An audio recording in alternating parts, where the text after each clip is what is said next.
넬슨 제독이 나타났습니다. 스페인의 무적한 데를 무찌른 영국의 넬슨 제독이 정신병원 휴게소에 휴게실에 나타났습니다. 사람들을 모아놓고 자랑을 합니다. 내가 트라팔가 해전에서 27척의 배로 33척의 스페인과 프랑스 연합함대를 무찔렀다. 자랑을 했습니다. 야, 어떻게 6척이나 차이가 나는데 이길 수가 있느냐. 사람들이 감탄하고 있습니다. 그때 또 다른 쪽에서 어떤 분이 쓱 오더니 씩 웃었습니다. 나는 12척의 배로 130척의 배를 무찔렀노라. 그랬더니 넬슨 제독이 무릎을 딱 꿇으면서 당신이 그 위대하신 이순신 장군이란 말이오. 라고 했다는 겁니다. 제가 만들어낸 얘기입니다.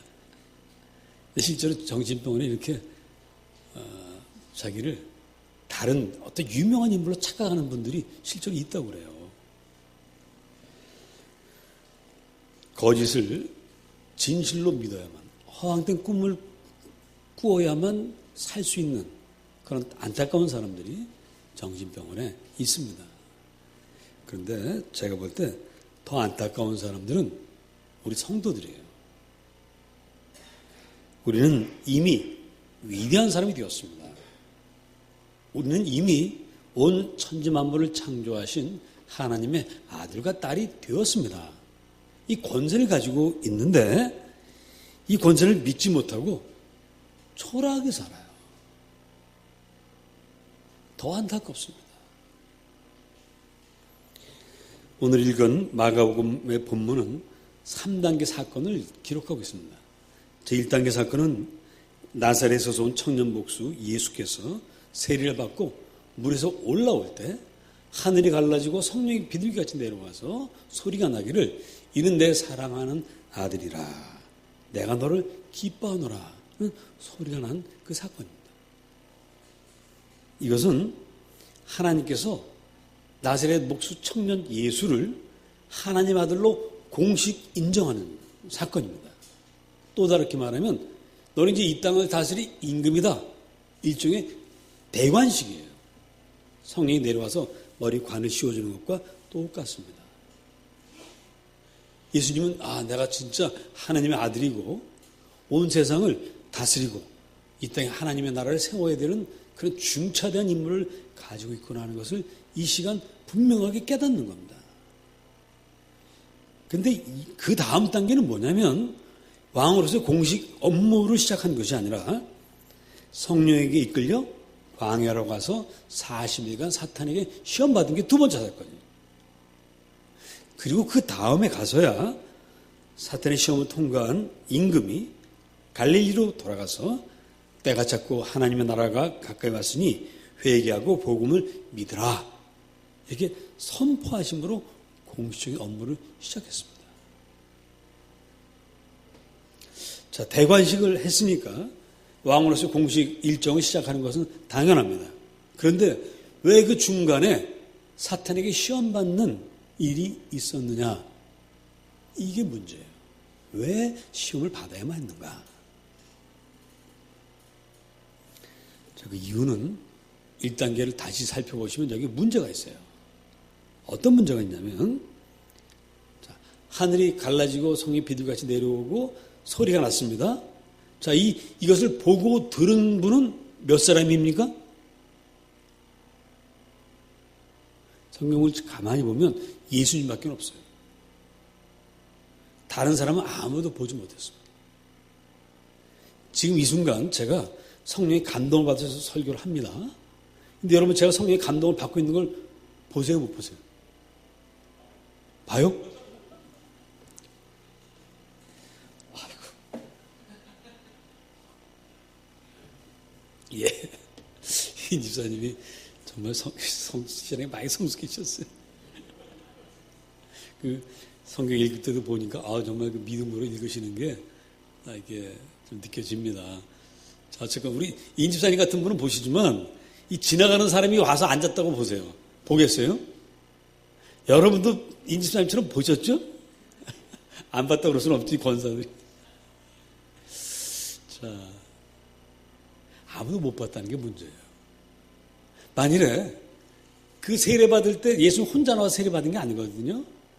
다른 복음서에 보면 여러 무리 중에 섞여서 왔어요. 그래서 세례요한이 깜짝 놀라면서 왜 당신도 나에게 세례를 받습니까? 그랬더니 야, 내가 너에게 세례받는 게 하나님 뜻이다 하는 이런 대화 장면이 나오거든요. 주변에 사람들이 많습니다. 근데 그 사람들이 다 이 장면을 보고 이 소리를, 하늘에서 들리는 소리를 들었다면 그 자리에서 어떻게 있겠습니까? 막 환호하고 박수치고 예수님 앞에 무릎 꿇고 충성을 맹세했겠죠. 근데 그런 사건이 전혀 없어요. 그러니까 이건 객관적인 증거가 아니라 주관적인, 객들도 볼 수 있는 증거가 아니라 나만 보았던 증거란 말이에요. 다시 말해서 법적인 용어로 말하면 심정은 있는데, 내 하나님의 아들이라고 하는 심정은 있는데 물증이 없습니다. 이게 예수님의 고민이에요.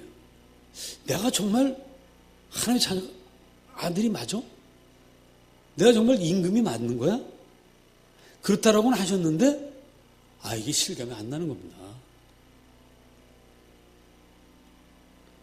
대관식이라고 하지만 정말 초라한 대관식, 아무도 알 수 없는 대관식이 행해진 것입니다. 예수님도 인간의 육신을 입고 계시기 때문에 이게 고민이 되는 거예요. 이 고민을 해결해야만 임금으로서의 일을 시작할 수 있는 것입니다. 우리들도 사실은 예수님과 비슷한 고민들을 하게 됩니다. 우리 예수를 주로 고백하면 세례를 받습니다. 세례를 받으면 우리는 하나님의 아들과 딸, 하나님의 자녀라고 하는 공식 인정받는 시간이 세례예요. 여러분 세례 받으실 때 하나님의 아들과 딸이 공식적으로 되신 거예요. 그때 하나님은 우리를 기뻐하시고요.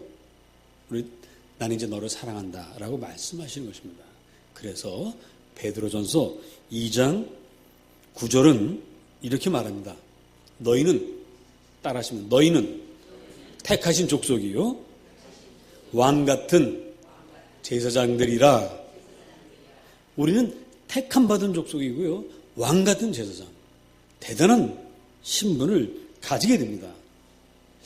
예수님은 삼위일체 하나님 중에 한 분이세요. 그래서 성자 하나님으로서의 대관식을 행했다면 우리는 조그만 지역의 왕으로서의 대관식을 행하는 겁니다. 내가 만나는 모든 사람들 가운데 내가 왕이에요. 왜? 영적인 왕. 그들을 구원해야 될, 그들의 영혼을 책임지는 왕입니다. 여러분 사무실에 있는 직원 몇 명의 왕이고요. 가정의 왕이고요. 사업장의 왕입니다. 그 대관식을 세례식 때 하나님께서 행하시는 거예요.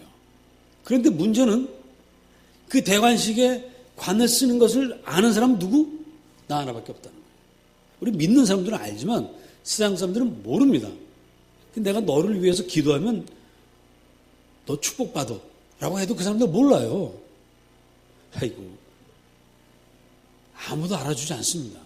내가 영적인 책임자고 임금이라는 사실을 세상 사람들은 몰라요. 알아주지를 않아요. 왜? 아무도 못 봤기 때문에. 그리고 내가 이렇게 걸어가면, 여러분, 그 만화 영화나 이런데 이게 천사인지 아닌지 어떻게 알죠? 이 아우라가 있죠, 위에? 우리가 걸어가면 우리 위에 이게 딱 있어서, 그리고 교통사고가 나도 우리는 아무렇지도 않고 그러면 사람들이 다 우리 믿겠죠? 근데 그게 아니란 말이에요. 세상은 우리를 인정하지 않습니다. 오히려 우리 예수 믿는 사람들을 우습게 보거나 손가락질하거나 그럽니다. 그럴 때 우리는 정말 전능하신 하나님이 내 아버지가 맞는가? 정말 나에게 왕의 권세가 있는가? 의심을 하게 돼요. 확신이 생기지를 않습니다. 그래서 세상에 나가면 쫄아들어요. 용기가 사라집니다. 세상의 악에 대해서 그 아니다 이 소리를 못해요. 그 검은 돈의 유혹에 넘어갑니다. 그때 노예가 됩니다. 그래서 하나님 나라의 왕자와 공주라고 하는 건 교회 안에서만 우리끼리 하는 얘기지, 세상에 나가면 그냥 기죽어가지고 그렇게 사는 사람들이 참 많습니다. 하나님의 자녀의 권세는 한 번도 사용해보지도 못하고 세상 사람들이 끌려다니면서 그래 네 말이 맞아, 예수 믿다는 소리 한마디도 못하고 끝나는 사람들 많아요. 동창들 모임에 나가가지고 다른 애들 얘기만 실컷 듣고는 너 교회 다니냐, 예수 믿냐, 예수 믿어야 돼, 이 말을 한마디도 못하고 애들이 싫어할까 봐 그리고 집으로 돌아오는 분들도 참 많습니다.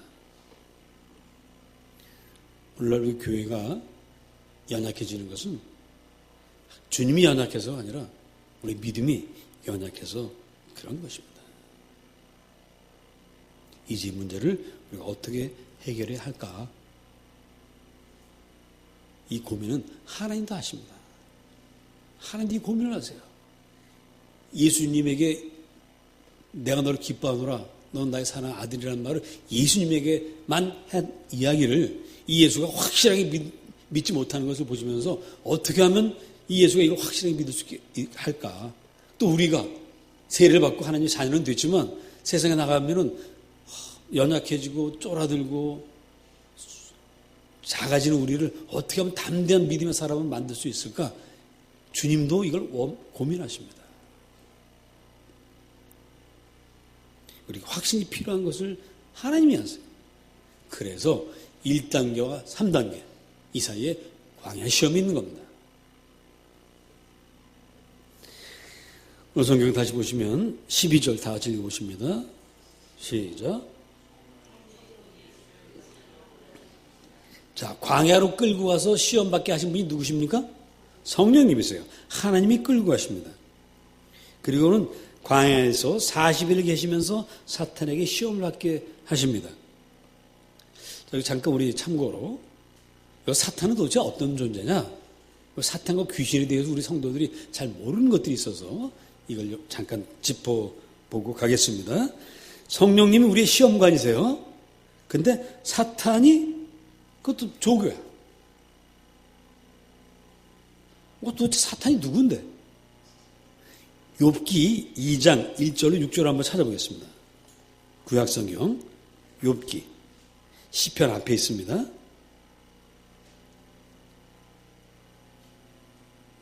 욥기 2장 1절로 6절입니다.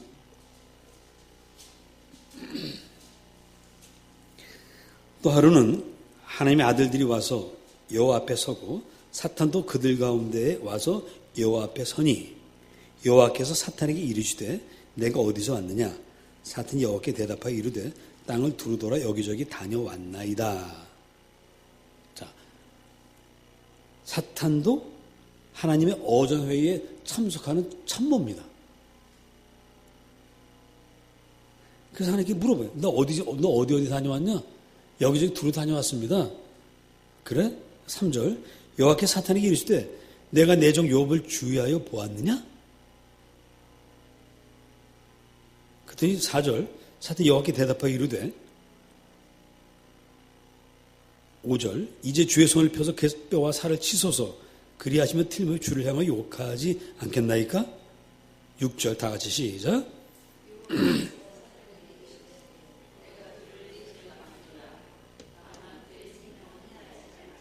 예, 사탄은 이제 하나님의 신분권으로 하나님의 머슴으로서 욥을 시험합니다. 광야에서 사탄이 예수님을 시험하는 것은 하나님을 대적해서 뭐 대단한 일을 꾸미러 온 것이 아니라 하나님의 머슴으로서 예수님을 유혹하는 그 조교로서 와서 일하는 거예요. 그러니까 여러분들 하나님 감독하에 이루어지는 이 시험을 성령님을 통해서 예수님 받는 것이기 때문에 예수님 반드시 통과하실 수밖에 없어요. 우리도 마찬가지입니다. 우리가 예수 믿는 사람으로서 당하는 고난, 시련, 시험은 다 하나님이 계획해서 하나님 주시는 거예요. 두려워할 거 없습니다. 그리고 사탄이든 귀신이든 얘네들은 다 하나님 머슴이에요. 그래서 여러분들이 나사렛 예수의 이름으로 명하노니 귀신아 떠나가라 하면 떠나가냐 안 떠나가요? 떠나갑니다. 옛날 양반집에서 이렇게 등치가 좀 머슴이 요만한 꼬마 도령이 얘 삼둬라 절로 가라 하면 가야 안 가요? 가죠. 너 안전이라고 주인 아드님의 말을 안 듣겠습니까? 아무리 어린아이라도 똑같습니다. 그러니까 사탄이나 귀신 갖고 장난치는 그런 이상한 사람들이 있는데 속지 마세요. 뭐 귀신 쫓아내준다고 막 별짓 무당처럼 하는 거 그거 다 가짜입니다. 이 신학을 제대로 공부하지 못하고 성경을 잘 모르는 사람들이 그런 짓들을 해요. 그런데 넘어가지 마시고 사탄 귀신 다 별거 아니에요. 어떤 분들은 귀신놈 갖고 그냥 막 설교하고 귀신놈 갖고 성도들을 겁주는 사람들이 있는데 넘어가지 마세요. 귀신 아주 간단합니다. 언제든지 물러가는 거예요. 우리가 누구라고요? 하나님의 아들, 딸이에요. 이 권세가 얼마나 대단한데 사탄 그까짓 게 어디 가면 우리한테 덤빕니까? 전 지금까지 사탄이 저한테 건드린 적이 한 번도 없어요. 왔다 망신당하니까. 여러분 그렇게 믿으시기 바랍니다. 자, 그래서 우리 하나님께 부름받은 성도들에게도 예수님이 광야에서 시험을 받았던 것처럼 시험이 반드시 있습니다. 그러니까 여러분이 고난을 겪고 어려움을 당하고 시험을 당하는 것은 따라하십니다. 당연한 일이다. 당연한 거예요. 그거를 왜 나한테 이런 시험이 왔어? 왜 나한테 이런 고난이 오지? 하나님 너무하신 거 아니야? 절대 그렇지 않아요. 여러분 학교 다닐 때 뭐만 없으면 학교 다니면 그죠? 시험만 없으면 학교 다니면 해요. 시험 때만 되면 지긋지긋해가지고 또 시험이야. 시험 시간표 나오면 아휴. 그런데요. 어떤 사람은 아휴 팔자 좋다. 나도 저런 시험 한번 쳐봤으면 좋겠다. 하는 사람도 있습니까 없습니까? 얼마나 많습니까? 오죽하면 나이 50, 60에 평생 공부하지 못한 것이 한이 돼가지고 학교 들어가는 분들 계십니다. 그분들에게 그 시험이 지긋지긋하겠습니까? 나도 시험 볼 수 있구나. 저는 시험 볼 수 있는 건 축복이에요. 그 학교 시험이 여러분을 떨어뜨리려고 합니까? 다 그렇게 실력을 쌓게 하기 위해서 시험을 치르는 거죠. 시험을 쳤으니까 그나마 생각나는 것들이 있습니다. 전 중학교 2학년 때 시험 영어 단어 하나를 지금까지도 잊어먹지 않아요. 시험을 쳤기 때문에. 소풍 다음날 시험을 쳤는데 영어 시험이었어요. 단어 시험인데 친척을 쓰는 거예요. 친척. 친척 뭔지 아세요? 렐러티브죠. 렐러티브. 이게 생각이 안 나는 거야. 다른 건 다 썼어요. 다른 건 다 맞았는데 그것만 생각이 안 나. 다른 건 다 맞았던 건 좀 뻥이고요. 하여튼 그거 하나 생각이 안 나는데 그래서 제가 만들었어요. CHIN-CHUK. CHIN-CHUK.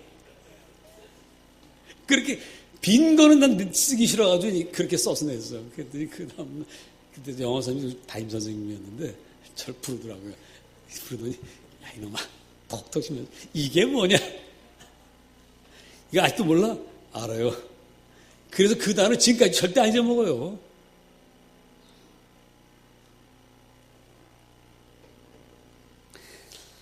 모든 시험을 치를 때 떨리는 것처럼 사탄에게 받는 시험 역시 떨립니다. 우리 주님도 아마 떠오셨을 겁니다. 그런데 우리 주님은 그 시험을 어떻게 통과하셨는가? 오늘 본문은 자세히 안 나오는데 마태와 누가복음에 그 구체적으로 나옵니다. 그중 한 가지 시험만 갖고 말씀드리겠어요. 40일 금식을 했습니다. 얼마나 시장하시겠습니까? 그 주님께 사탄이 이렇게 합니다. 야 예수야 이 돌을 떡덩이가 되게 하라. 이 돌을 떡으로 만들어라. 여기에 대해서는 도스토옙스키의 그 가라마조프가 형제들 그 책에 대신문관이라는 그 챕터가 있는데 거기에 이 시험에 대해서 자세히 나옵니다. 혹 더 궁금하신 분들은 그걸 한번 읽어보세요. 자, 어쨌든 사탄의 요지는 그겁니다. 네가 임금이라면 경제 문제를 해결해 줘야 되지 않느냐. 그러면 제일 쉬운 방법이 있다. 네가 손이 닿는 건 다 떡으로 만들어서 줘. 그 임금 노릇하기 얼마나 쉬워. 그렇게 해. 이렇게 권면하는 거죠.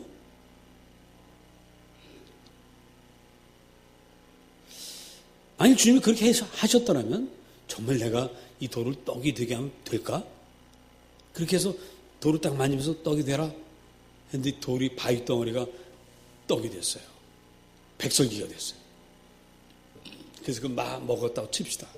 야, 나에게 정말 이런 대단한 능력이 있구나. 내가 임금을 하면 사람들이 다 나를 따라오겠구나. 확신을 갖겠죠. 그리고 예수님을 따라온 수많은 사람들이 배고플 때마다 주님께서 먹을 딱딱 만들어주시면 와 하면서 구름대같이 몰려가지고 하나님 나라가 세워졌을 겁니다. 그런데 우리 주님은 그렇게 하지를 않으셨어요. 그리고 이렇게 말씀하십니다. 따라하십니다. 사람이 떡으로만 살 것이 아니요 하나님의 입으로부터 나오는 모든 말씀으로 살 것이라. 떡이 아니라 말씀이라는 거예요. 사람은 말씀으로 살지 떡으로 사는 것이 아니다. 떡으로만, 떡도 물론 필요하지만 떡 이전에 하나님 말씀이 필요하다라고 주님께서 말씀하십니다. 동서고금을 막론하고 정치가들은 입만 열면 민생 문제를 해결하고 경제를 해결하고 잘 먹고 잘 살게 해주겠다는 것이 어느 나라 정치가 하나 늘 하는 말이에요. 그런데 실제로 정말 지금은 지구촌 모든 사람들이 먹고 살 만한 양식이 생산됩니다.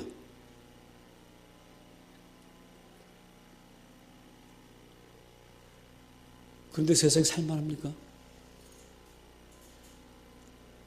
지금도 여러분 텔레비전 트시면 안성기 씨가 나와가지고 아프리카의 그 굶주린 아이를 보여주면서 도움이 필요하다라고 광고합니다. 지금도 몇억 명의 사람들이 굶주리고 있습니다. 이게 현실이에요. 온 인류가 다 먹고 나눌 만한 양식 생산되고 있음에도 불구하고 그렇습니다.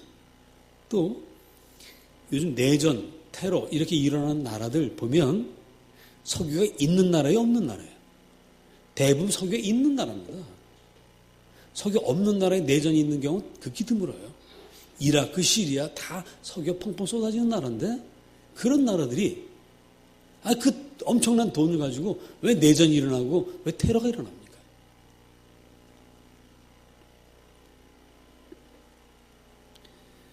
탐욕만 늘어난 인류는 먹고 살 것이 넉넉함에도 불구하고 서로 싸우고 있습니다.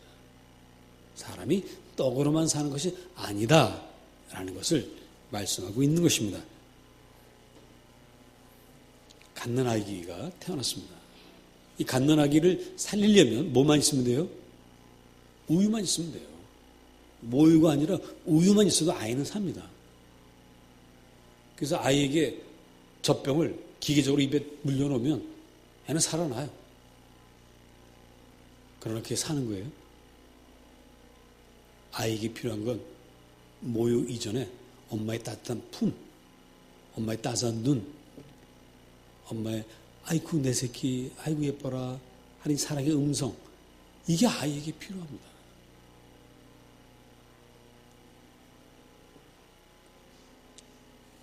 주님은 40일간 금식을 하셨습니다.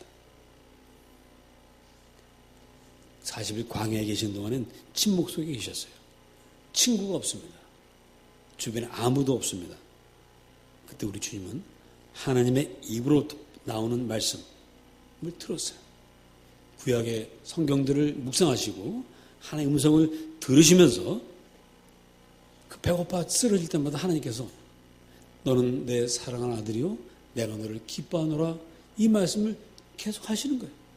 그리고 그걸 계속 묵상하면서 그래 나는 하나님의 사랑받는 아들이지. 하나님 나를 기뻐하시지. 나는 정말 기쁨을 받는 그런 존재야.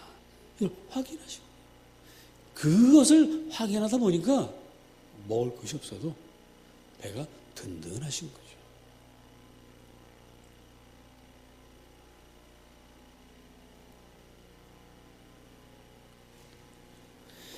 그리고 고난을 당하고 시험 당하면 주변에 사람이 없습니다.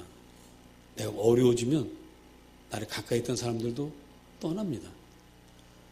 그런데 그때 우리가 더 확실하게 느낄 수 있는 것은 하나님의 사랑입니다. 병중에 있을 때 평소에 듣지 못했던 하나님의 음성을 듣습니다. 여러분 한밤중에 불을 끄고 누워 계시면 불 켜고 막 움직일 땐 들리지 않았던 소리들이 들리죠. 보이지 않았던 것들이 보이죠. 그 전자시계 깜빡깜빡하는 그 빛이 낮에는 전혀 안 보이다가 그 시간에 보입니다.